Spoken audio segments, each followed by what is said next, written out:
E que a graça e a paz do nosso Senhor Jesus Cristo esteja em cada coração. Antes de nós abrirmos o texto, é fato que, não só por conta do frio que a gente tem sentido aqui em Angra, que para a gente, que não estamos acostumados, né? O clima, a temperatura baixou um pouquinho, para a gente já fica um pouquinho mais complicado. Mas o fato é que a palavra clima tem sido assim, um assunto bem discutido nos últimos anos.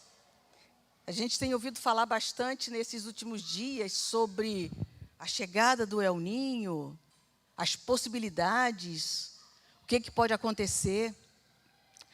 O fato é que, quando a gente fala sobre clima, a gente só tem previsão. Na verdade, nós não sabemos o que vai acontecer.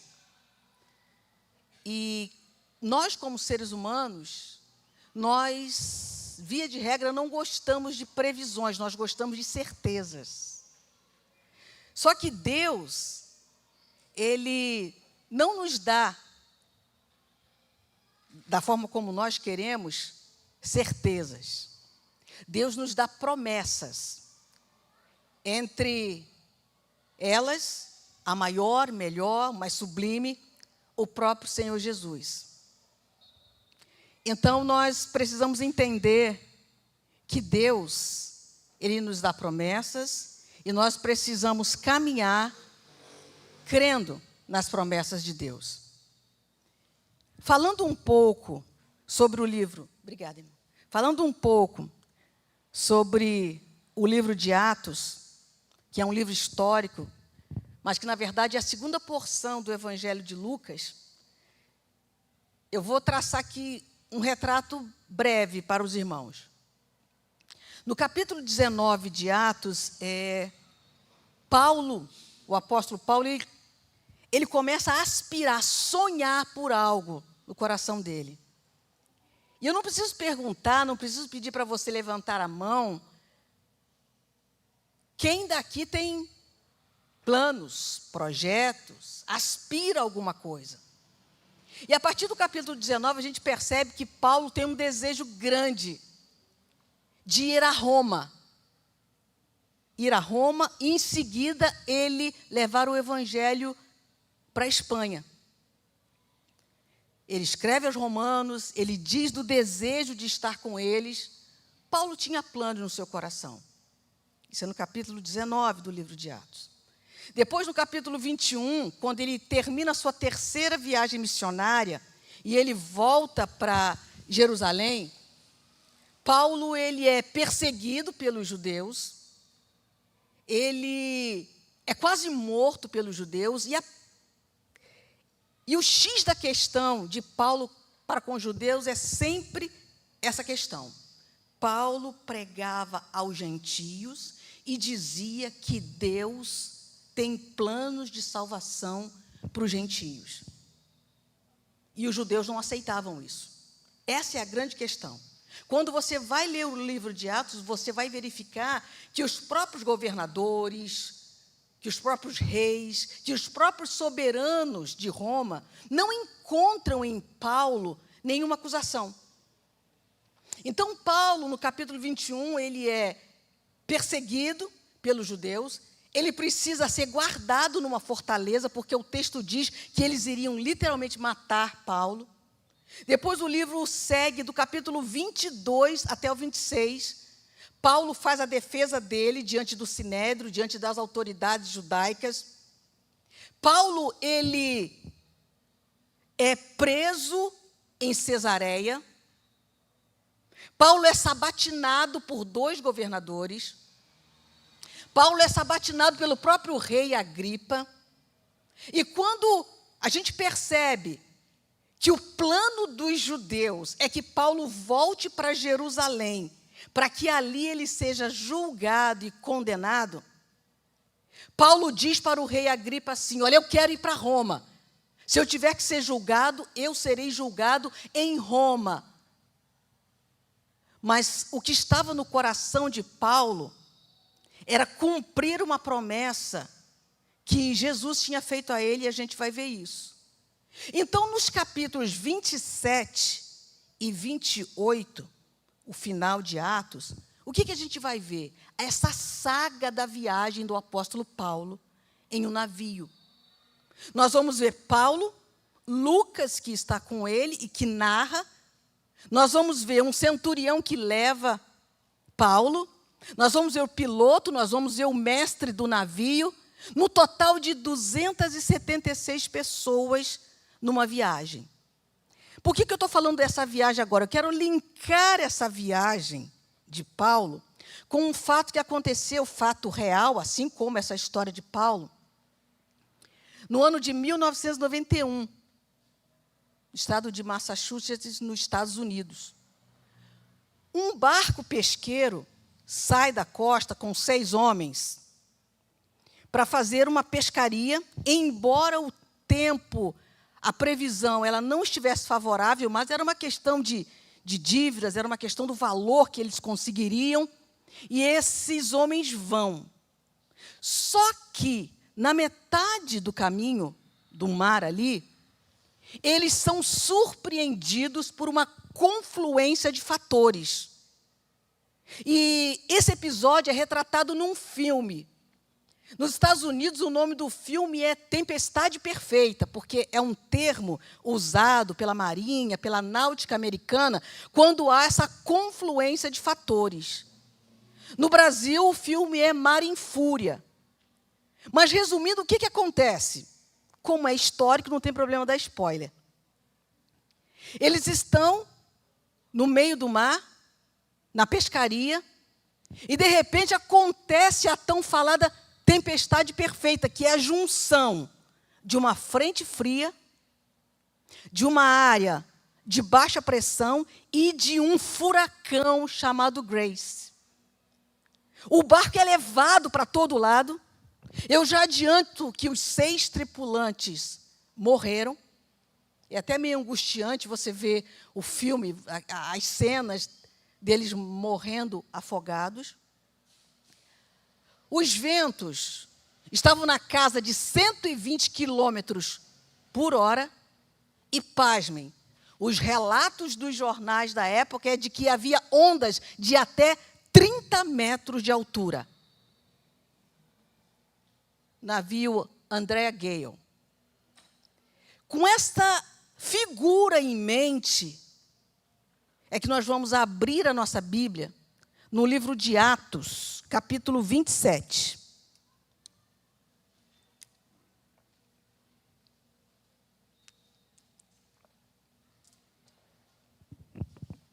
Atos, capítulo 27, a partir do verso 9.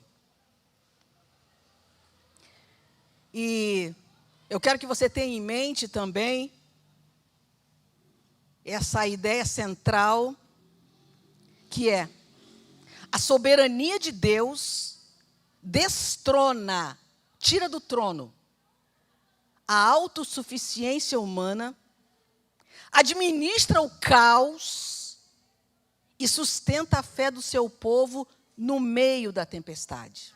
Vamos ao texto. Atos 27, a partir do verso 9. Leia com bastante atenção para que você grave a leitura, para que você faça uma imagem desse início de viagem. Depois de muito tempo, tendo se tornado a navegação perigosa, e já passando o tempo do dia do jejum, Paulo aconselhou dizendo: Senhores, vejo que a viagem vai ser trabalhosa, com dano e muito prejuízo, não só da carga e do navio, mas também da nossa vida.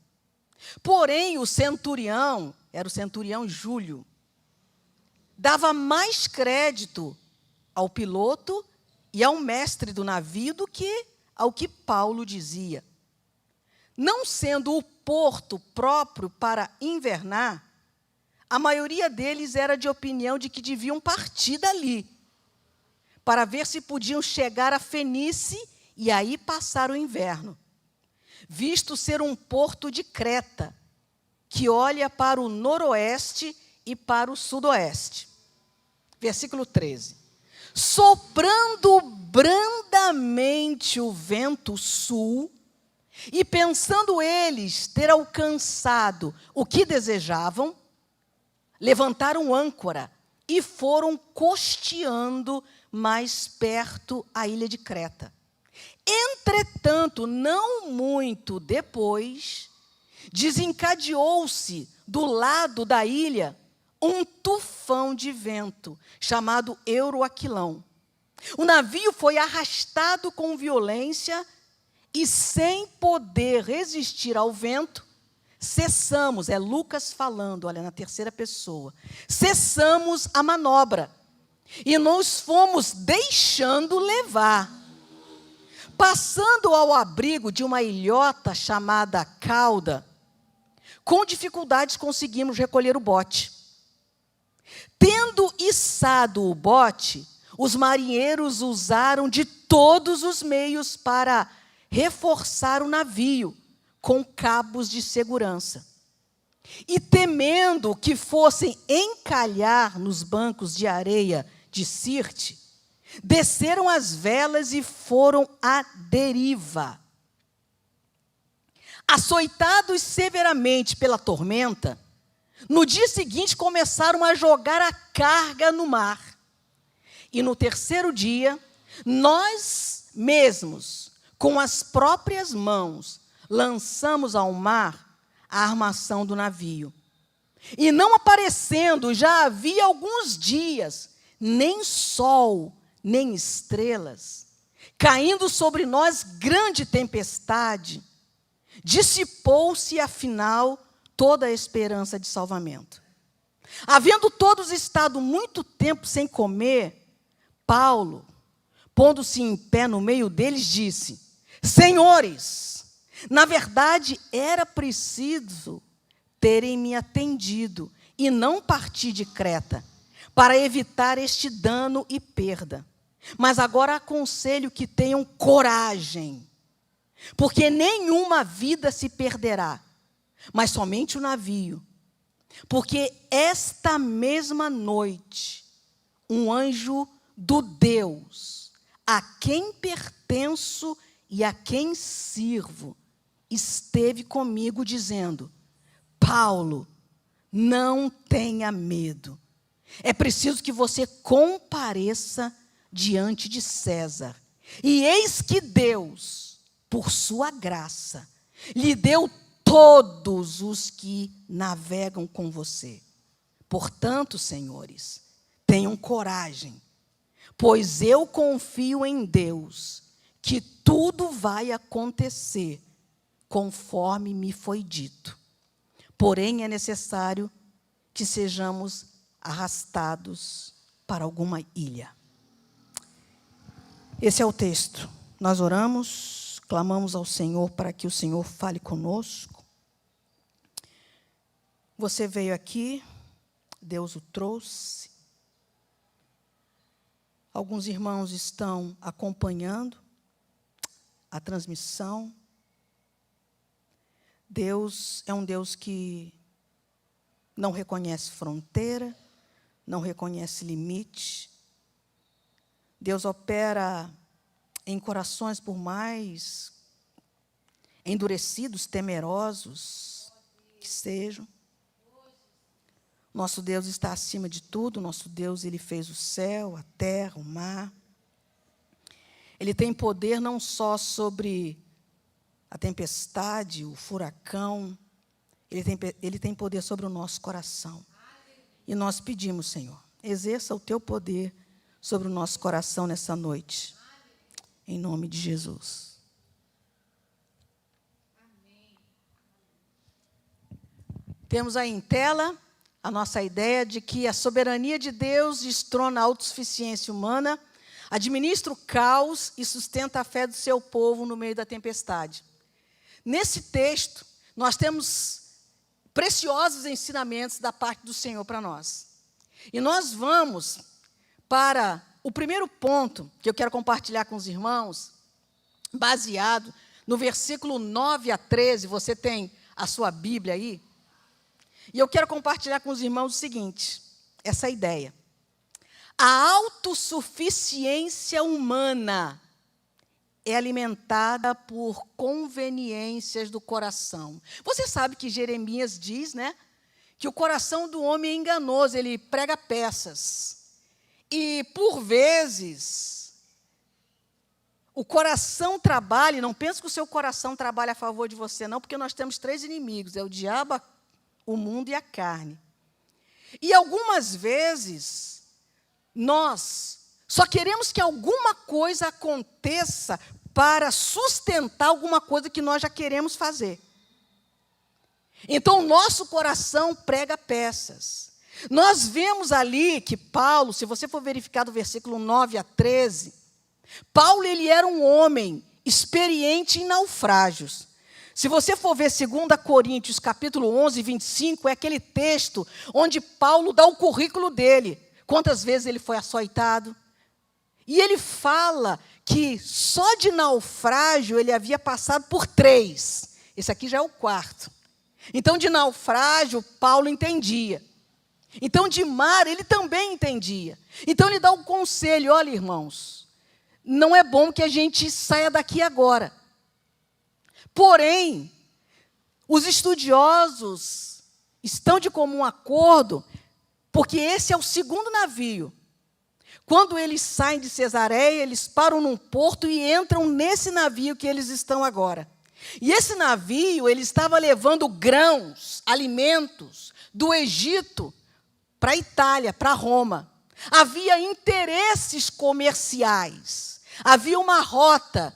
Claro que você conhece casos de caminhoneiros que muitas vezes perecem na estrada, adoecem na estrada, mas eles precisam cumprir um cronograma que deram para eles.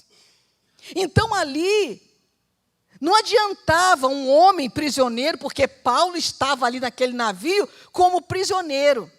Era como se o comandante, o piloto, o mestre dissesse assim: quem é você, Paulo, para dirigir esse barco? Nós percebemos que mesmo Paulo, com a sua experiência em viagens e naufrágios, não foi ouvido. E quando você lê aqui, a sua Bíblia está aberta, logo no 1º, versículo 9, você percebe que era o dia do jejum. Paulo percebe isso. Então, se a gente for fazer as contas, dá mais ou menos no hemisfério norte, outubro, novembro, que era um tempo difícil no mar Mediterrâneo.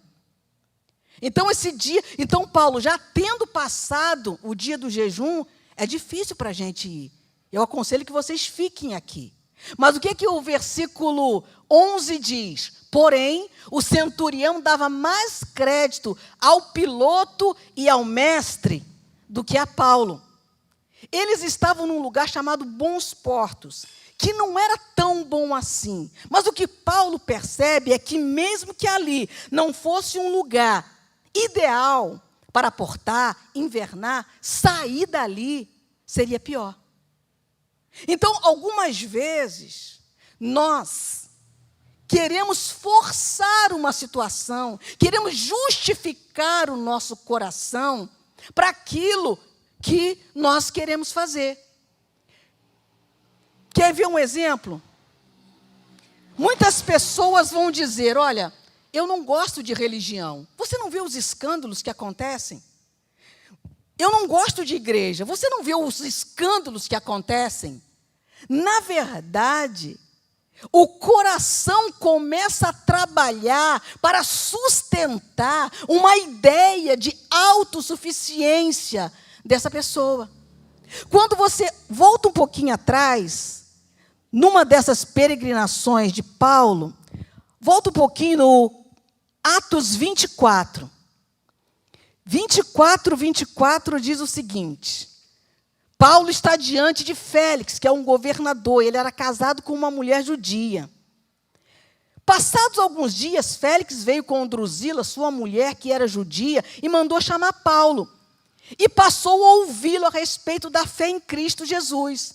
Quando Paulo começou a falar sobre justiça, domínio próprio e juízo, Félix ficou amedrontado e disse: por agora, você pode se retirar. Quando eu tiver oportunidade, mandarei chamá-lo. Não era interessante para Félix, assim como não era interessante para o chamado jovem rico, ouvir sobre o Evangelho, porque aquilo ia mexer com conveniências deles. O jovem rico, na sua autossuficiência, disse, olha, eu já faço isso. Mas quando Jesus disse, vai e vende, aquilo mexeu com a conveniência dele. Félix até ouviu Paulo. Acredito que a sua mulher, sendo judia, alguma coisa sobre a lei ela devia conhecer, e ele também.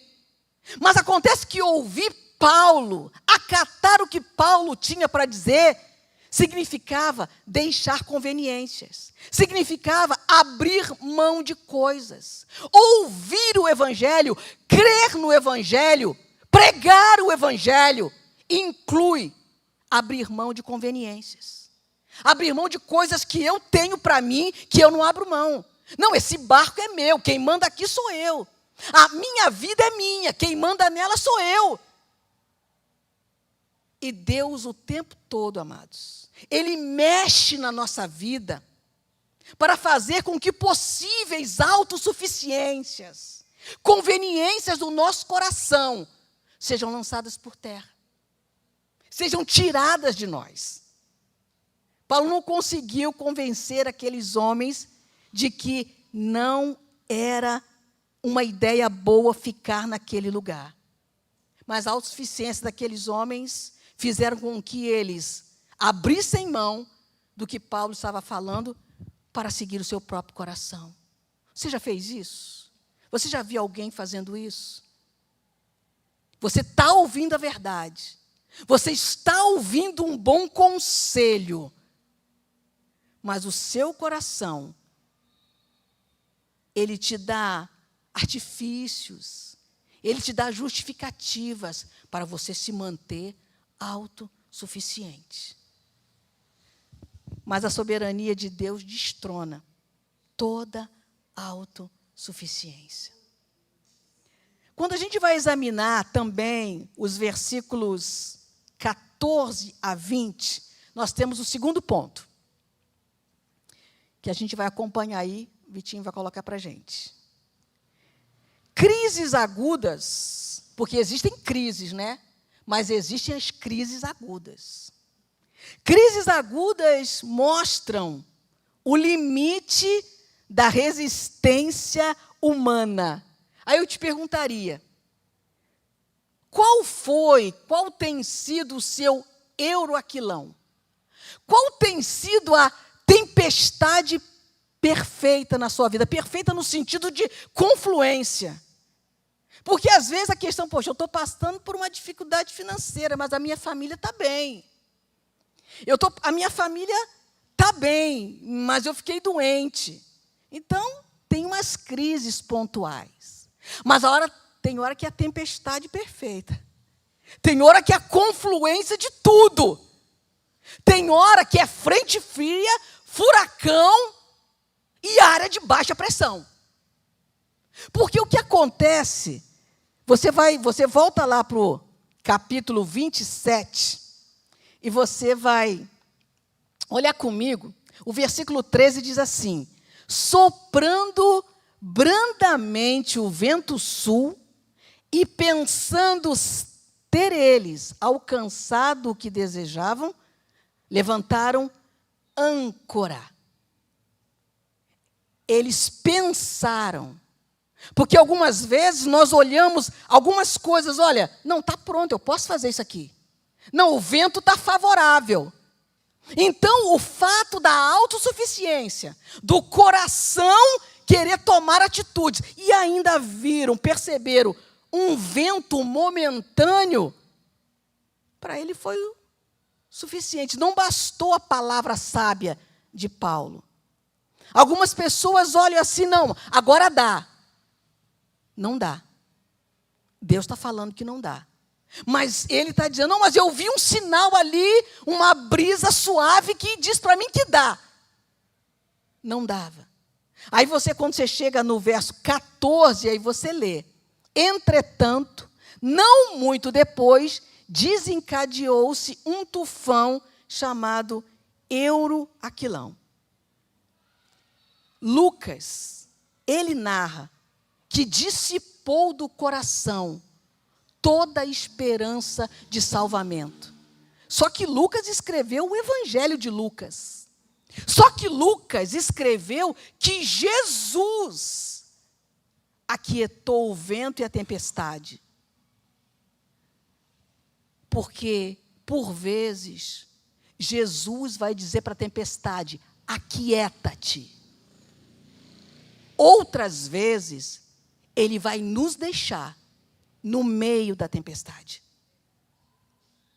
E eu não julgo Lucas, porque o texto também diz, e você leu, que dias se passaram sem que eles vissem estrelas ou sol.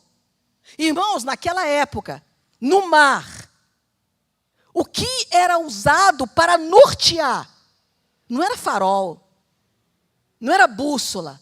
Eles só tinham o sol e as estrelas. Quando você lê o capítulo 28 de Atos, você percebe que eles passaram 14 dias nessa tormenta. E não tinha nada para guiar. Não tinha sol, não tinha estrela. Há momentos em que você olha para um lado e você olha para o outro e você não vê direção. E Lucas chegou nesse ponto. Olha, para nós não havia mais nenhum vestígio de possibilidade de salvação. E Deus promove essas crises agudas para mostrar o limite da resistência humana. Nós estudamos bastante aqui esse texto que eu vou falar agora. Você sabe, você que veio na escola bíblica, pelo menos nas últimas aulas, você sabe que Davi, ele derrotou um gigante, sem falar no urso, no leão. Davi vai com 5 pedras para cima de um gigante. Mas Davi, em 1 Samuel, capítulo 21, o texto diz que ele teve muito medo. Davi não teve medo, ele teve muito medo de Aquis, rei de Gate. Mas foi por causa dessa experiência de pavor, dessa experiência onde o texto diz que para se livrar, ele teve que se fingir de louco. Dessa experiência é que nasce o Salmo 56, verso 3, que você sabe de cor. Quando me vier o medo, hei de confiar em ti. Deus promove essas tempestades na nossa vida para dar musculatura para o nosso coração e para que nós possamos dizer: quando o medo chegar, eu confio no Senhor. É isso que Deus está fazendo aqui o tempo todo com eles. Qual é o teu limite? Meu irmão, minha irmã, eu quero dizer para você que você é frágil por uma questão. Aí você abre a sua Bíblia em 2 Coríntios, Paulo também escrevendo, 2 Coríntios capítulo 4. Olha o que diz 2 Coríntios capítulo 4, a partir do verso 7. Temos, porém, este tesouro em vasos de barro, para que se veja que a excelência do poder provém de Deus, e não de nós.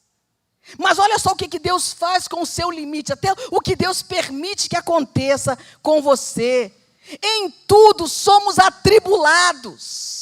Deus vai permitir um tufão, um vento, para que sejamos atribulados, porém não angustiados. Somos perseguidos, porém não abandonados. Somos derrubados, porém não destruídos. Deus faz de nós vasos de barro, segundo esse texto, para que a excelência seja dele. Porque vaso de barro é uma coisa muito comum. Aqui, dentro do povo de Deus, não há destaques, não há estrelas, não há pessoas privilegiadas. São todas e todos vasos de barro, que você entrava em qualquer casa e encontrava. Vasos que se quebram, mas que se quebram na mão do oleiro. Vasos que guardam. E esse tesouro que Paulo fala é o evangelho, meu irmão, minha irmã. Deus fez eu e você frágeis, para que a excelência seja dele. Então nós vamos ser perseguidos sim. Nós vamos passar por tormentas sim. E o povo de Deus precisa entender isso. Porque a excelência não é nossa. É dele. É dele. Há coisas, amados, nesses versículos 14 a 20, você vai ver Paulo e os demais marinheiros fazendo algo que nós precisamos fazer na nossa peregrinação. Para acabar também com a autossuficiência. Eles começam a jogar a carga do navio fora. Eles começam a tirar muita coisa. Porque na hora da crise aguda, você vai perceber que tem muita coisa que você faz que não dá para fazer mais. Tem muita coisa que você tem que não te ajuda em nada na hora da crise. Então eles começaram a jogar. Irmãos, tinha muito dinheiro envolvido ali. Era uma carga de grãos. Aqueles homens que não ouviram Paulo, agora para salvar a vida. E quando você lê o capítulo 28, você vê que eles se comportam como aqueles homens no navio em que Jonas estava. Eles começam a rezar, a orar, a pedir. Mas eles jogam fora aquilo que não serve para nada. E o Espírito Santo, e eu digo isso com todo temor e certeza, será que não tem coisa, olhem para mim, será que não tem coisa no seu barco que já deu? Que Deus já falou para você que não serve mais? Que já passou da hora de você jogar fora? Porque se você quiser sobreviver nessa viagem, e literalmente fazer uma viagem mais leve, porque há pessoas que carregam uma bagagem que não é dela, para que você possa aliviar o peso desse navio, porque quanto mais peso, mais destroços. Então Deus está só cortando. Eles não quiseram parar por causa da carga, e agora vão ter que jogar a carga fora. Eu disse muito não para Deus, eu me esquivei de Deus. Eu não trabalhei para Deus. Eu não fiz nada do que Deus falava, porque é sempre um Paulo prisioneiro que diz: eu vou dar conversa para a irmã que está pregando na quinta-feira. Eu vou dar conversa para pastor que prega sempre a mesma coisa. Mais ou menos isso que eles disseram. Mas agora eles estão vendo que precisam jogar fora, se quiserem sobreviver. É isso que Deus está falando para nós. Eu cheguei a citar isso na escola bíblica. Deus nos quer com uma vida mais limpa, mais leve. Há coisas que nós não conseguimos fazer para Deus, e eu até brinquei na escola bíblica dominical, que quanto mais coisa a gente tem, mais dificuldade a gente tem para administrar. Porque você vai precisar administrar. Para que serve um navio cheio de grão para quem está prestes a morrer daqui a 5 segundos? Para que serve? Vou lembrar do texto que o Vinícius deu exemplo. Louco, essa noite vão pedir a tua alma. O que você vai fazer com o que você tem? Louco, o navio pode rachar e você ir para o fundo do mar hoje. O que você vai fazer com essas cargas de milhões? Crises agudas mostram o limite da resistência humana. Nada que estava ali podia salvar aqueles marinheiros. Não pode salvar, Max? Joga fora. Não tem a ver com salvação? Joga fora. Abre mão. A gente vai para o ponto 3, meu querido Vitinho. Confiança nas promessas de Deus gera encorajamento, mesmo nas crises mais desafiadoras. Há coisas que a gente tem que jogar fora. Eu não consigo ler esse texto desse naufrágio sem lembrar de Jonas. Paulo estava ali por conta de uma promessa. A promessa, a palavra de Deus é que guia o coração do cristão. Que promessa foi essa? Lembra que eu falei para vocês que Paulo estava o tempo todo sendo açoitado, quase despedaçado? O texto fala isso. Num momento desse, onde ele estava guardado na fortaleza, aí você volta lá para Atos 23. Tudo isso porque ele queria evangelizar a Espanha e passar em Roma antes. Atos, capítulo 23, 11, diz o seguinte: na noite seguinte, depois de Paulo ter apanhado bastante, na noite seguinte o Senhor, pondo-se ao lado de Paulo, disse: coragem, pois assim como você deu testemunho a meu respeito em Jerusalém, é necessário que você testemunhe também em Roma. Fechou. O Mediterrâneo podia se levantar. O Euroaquilão podia chegar. A tempestade perfeita podia rugir.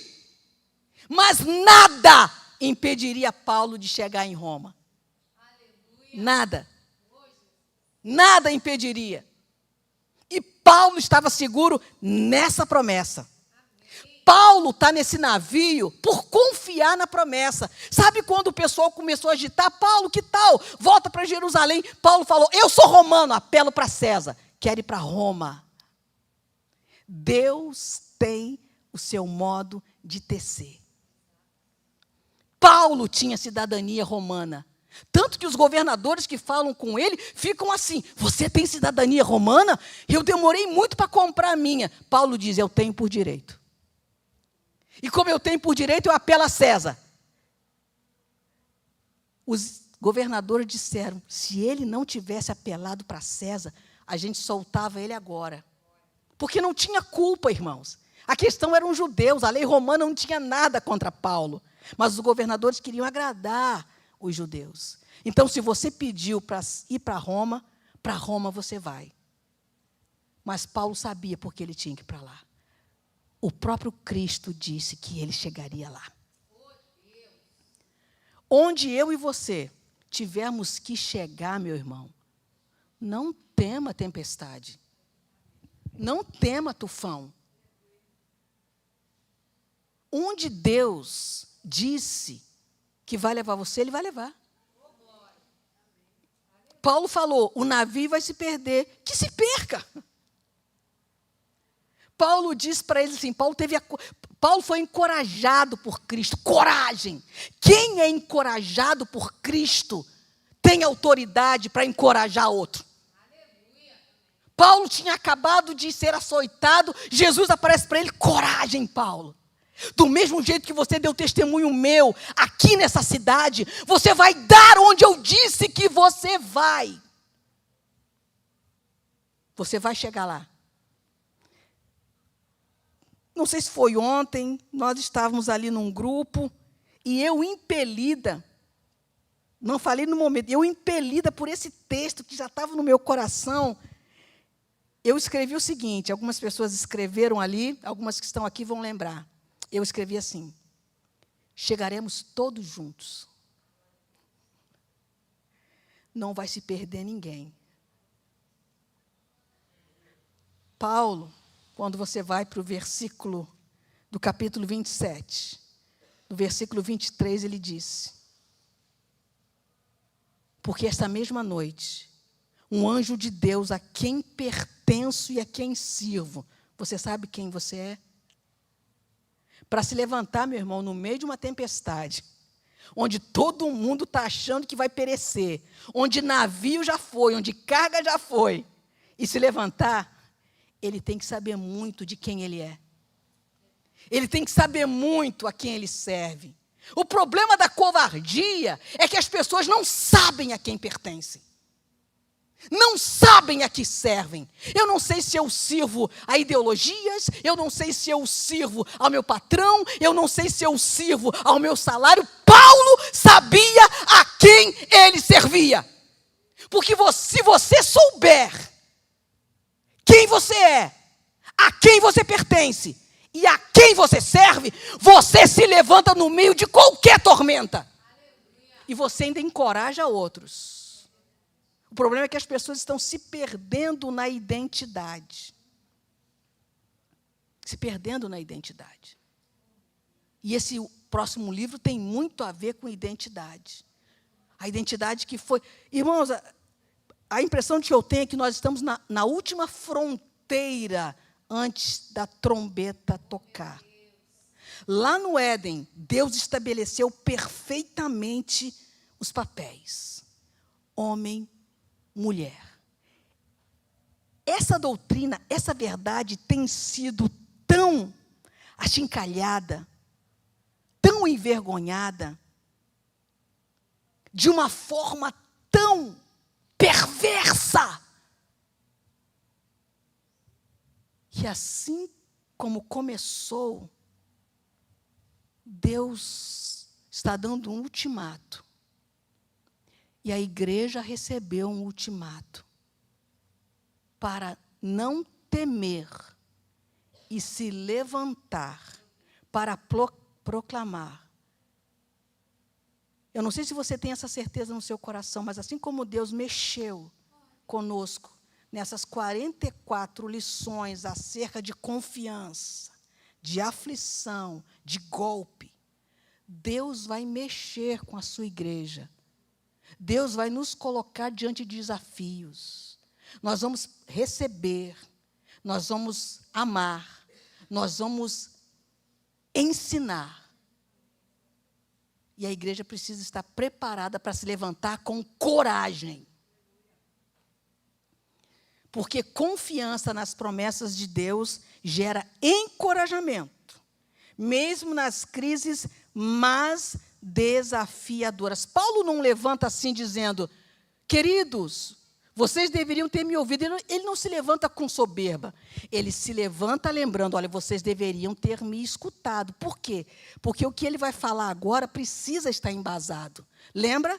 Eu estava falando a verdade e vou falar a verdade agora. Nesta noite, um anjo de Deus esteve comigo, dizendo que ninguém vai se perder, mas nós vamos dar numa ilha. Os versos 21 a 26, olhe para a sua Bíblia. Havendo todos estado muito tempo sem comer, Paulo se levanta no meio deles e diz, senhores, na verdade era preciso terem me atendido. Ele não fala isso com soberba. E não partir de Creta para evitar este dano e perda. Mas agora, aconselho que tenham coragem. Paulo usa a mesma palavra que Cristo disse para ele naquela noite. Porque nenhuma vida se perderá, mas somente o navio.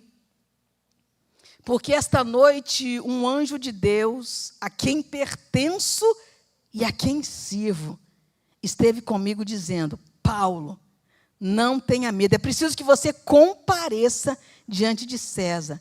E eis que Deus, por sua graça, lhe deu todos os que navegam com você. O que você faz no meio de uma crise aguda? Porque o que tinha naquele navio era crise.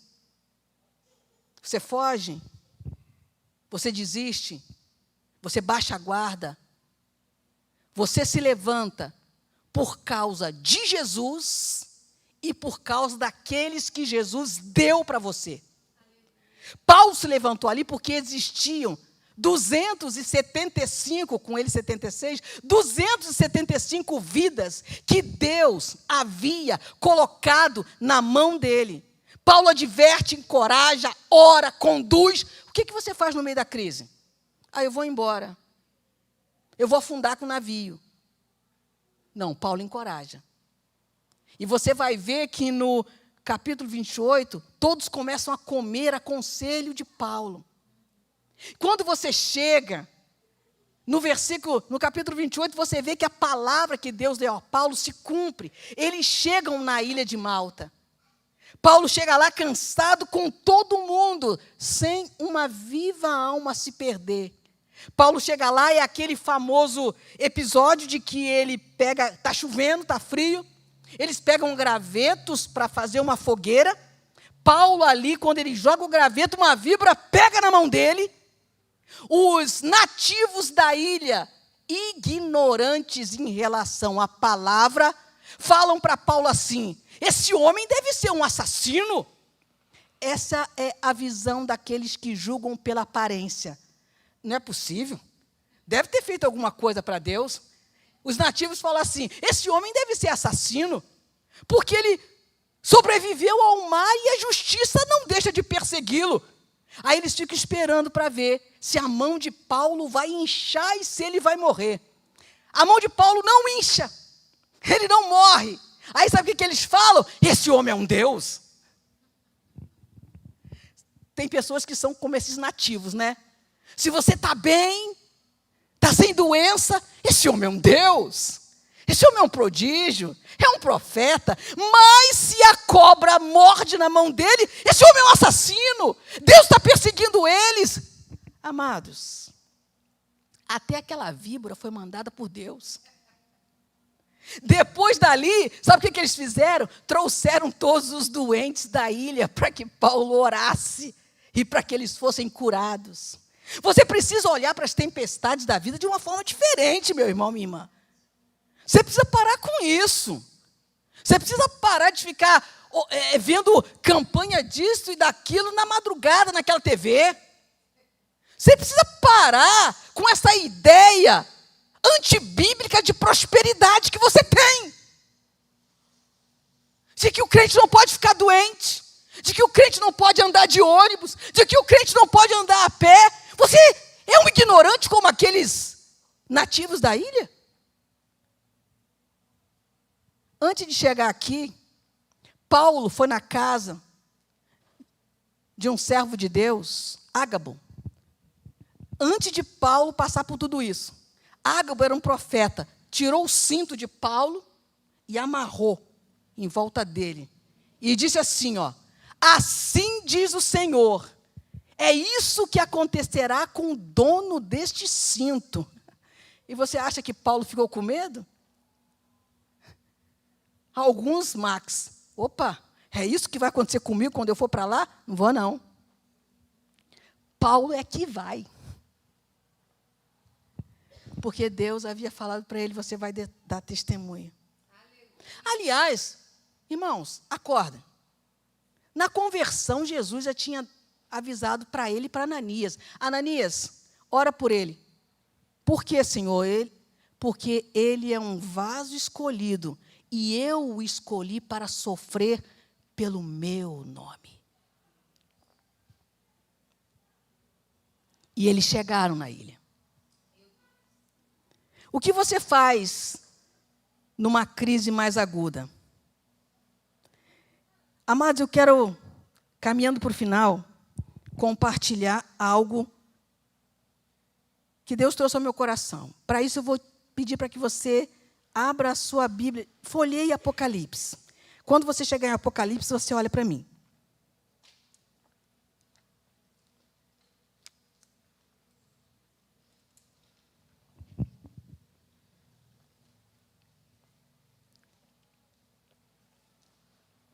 Essa ida de Paulo para Roma ainda não é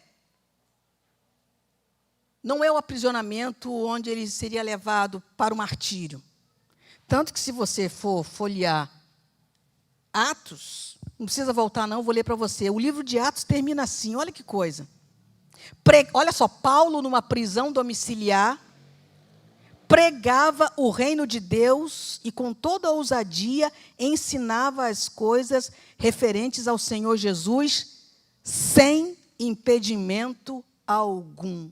É assim que termina o livro de Atos. Depois da tormenta, depois do Aquilão, depois dos destroços, ele prega a palavra sem impedimento. Porque Deus disse que ele iria testemunhar em Roma.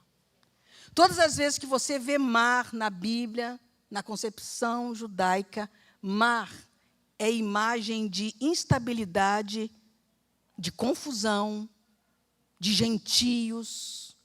Tanto que Jesus, ele dá ordem ao mar, ele aquieta o mar, ele anda sobre o mar. Apocalipse 13 vai falar sobre uma das bestas, a besta que emerge do mar. E Paulo e aqueles 275 homens estão no mar.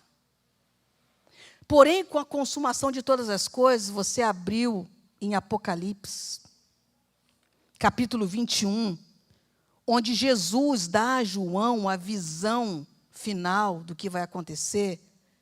Guarde isso e grife isso na sua Bíblia. Eu vi novo céu e nova terra, pois o primeiro céu e a primeira terra passaram, e o mar já não existe. Não é falta de água. Você sabe que na Cidade Santa haverá rio, o rio da água da vida. Mas o mar, com toda a sua representatividade, não vai existir. Cristo está falando para João que essas tempestades que pegam a você e a mim, que esses tufões, que essas separações, que essas coisas que bagunçam a nossa vida, não mais existirão. Eu vou pedir para o Vitinho voltar para a grande ideia, para que fique marcada para a gente. A soberania de Deus destrona a autossuficiência humana. O mestre do navio estava errado, o piloto estava errado, o centurião estava errado. Administra o caos. O navio não impediu que Paulo chegasse em Roma. A tempestade não impediu que todos fossem salvos, porque Deus disse que eles seriam salvos. E sustenta a fé do seu povo no meio de toda a tempestade. Eu quero pedir para você que você feche os seus olhos nesse momento. Que você entenda que quando Paulo, aí sim, próximo ao martírio, ele diz uma coisa para Timóteo: vem depressa, traz Marcos, Demas me abandonou. Ainda pegando a ideia de que crises agudas nos mostram muitas coisas, a crise naquele navio mostrou, entre tantas coisas, uma. A questão de Jonas também nos mostra. Quando a tempestade enviada por Deus atinge o navio de Jonas, a tripulação fala: Jonas, quem você é? Jonas confessa: o que é preciso para que essa tempestade cesse? Me joguem no mar. Jonas tinha que sair do navio para que as coisas acalmassem. No caso de Paulo, ele precisava estar no navio para que as vidas fossem salvas. Há lugares que você precisa estar, outros dos quais você precisa sair. Há situações que Deus quer que você esteja nela, até porque a tua família também depende disso. Teu casamento depende disso. Há outras que você precisa sair de lá, porque senão o seu casamento está em risco, a sua família está em risco. Aí eu pergunto: qual é o teu barco? Deus está mandando você ficar ou você sair? Paulo foi levado como prisioneiro e foi em obediência a Deus. Jonas gastou um dinheiro alto, pagou a passagem para fugir de Deus. Mas não importa o mar, se é o Mediterrâneo, se é o mar de Jonas, não importa. Deus tem um raio-x do navio. E quem ele tiver que tirar, ele tira. Da onde ele tiver que te tirar, ele tira. Não pense você que a sua decisão vai ser tomada porque você viu um vento suave. Aí você pensou, vou embora. Em seguida veio um tufão. Você não ouviu a Deus. Não pense você que a carga está em segurança porque você manda no navio. Quando a tempestade vem, você tem que jogar tudo fora para sobreviver. Porque a soberania de Deus destrona a autossuficiência humana, administra o caos e sustenta a fé do seu povo. Deus, e eu peço para que você se levante nesse momento, para que você pense em tudo que o Espírito Santo, nesses breves momentos, falou com você.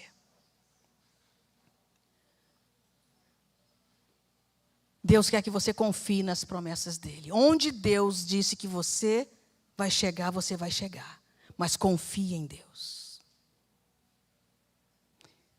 Aí você, a capela, você vai cantar assim, olha.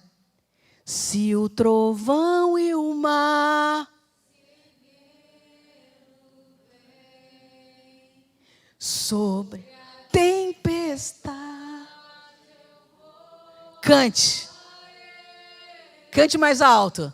Sobre as águas tu também és rei. Descanse.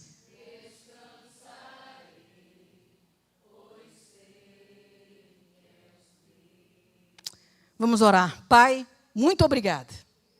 Obrigado a Deus porque o Senhor nos fez uma promessa e essa promessa se cumpre. Obrigada a Deus, porque ainda que alguns irmãos estejam vivenciando aquilo que a reportagem chamou de tempestade perfeita, de fatores que estão se juntando, de dores que estão se juntando, de furacões, de frentes frias, de algo que era inimaginado, Senhor. E para muitos é muita coisa, muitos estão até perdendo a esperança, Senhor. Mas o Senhor separa ainda que uma pessoa para dizer, coragem.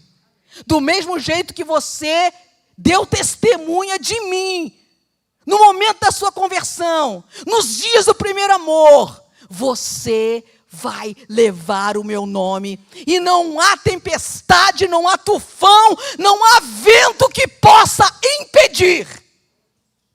Pai, abençoa esse restante de semana.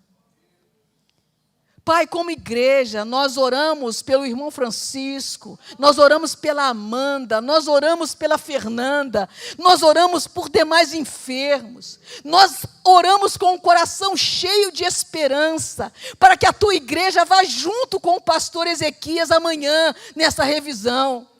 Para que o Senhor que o comissionou, para que o Senhor que fez promessas a ele, para que o Senhor que é o Deus a quem ele pertence, quem ele serve, esteja, Pai, cercado, ó Pai, de oração, de amor, de petições neste momento. Muito obrigada, Deus. Muito obrigada, Pai. O Senhor é bom e a tua igreja ama o Senhor.